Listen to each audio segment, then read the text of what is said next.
গল্পটি একটু অ্যাডভেঞ্চার, কারণ আমি মানুষটা অধিকতর রোমাঞ্চকর।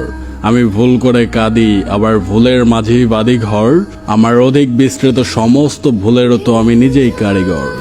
মায়াময় লালিত স্বপ্নের স্তম্ভ আজ বড্ড নড়বড়ে। আর সেদিন তো ছিল পূর্ণিমার রাত, আলোয় আলোকিত ছিল আমারও ঘর ভরে। আমি মানুষটা না কখনো কারো প্রিয় হতে পারি নাই, তবুও অপ্রিয় হয়েও একটিবার প্রিয় হওয়ার আশায় চুপি চুপি মনকে জুগিয়েছি বহুবার। সে কি কঠিন কাজ, নিজেকে হারিয়ে ফেলছি সবার খুশির মাঝে।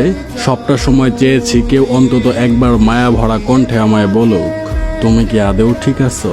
কিন্তু সেই শব্দটি কখনো আসেনি। সবটা সময় শুধু নিজেকে বদলিয়েছি অন্যের মতো হতে চেয়ে। আপন মনে সয়ে নিয়েছি এইটা হইলে ভালো হইতো। অবুঝ বালকের মতো কখনো খুব করে বায়না ধরি নাই যে এইটা আমার লাগবেই।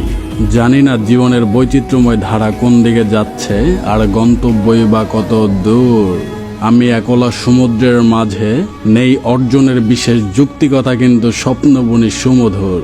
সবকিছুর সমাধানে যদি প্রয়োজন হয় অর্থ, ঠিক এখানেই আমি ব্যর্থ।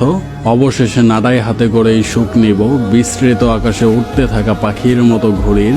সময় চিনে সাধন, আর স্বল্প বায়ুর প্রভাবে যদি ছিঁড়ে যায় উড়তে থাকা ঘুড়ির নাটাইয়ের বাঁধন, ঠিক তখনও আমি কোনো রকম অভিমান না করে বরং ছোট্ট একটি কুঁড়ে ঘর বানাবো স্রোতস্বিনী নদীরও কিনারায়।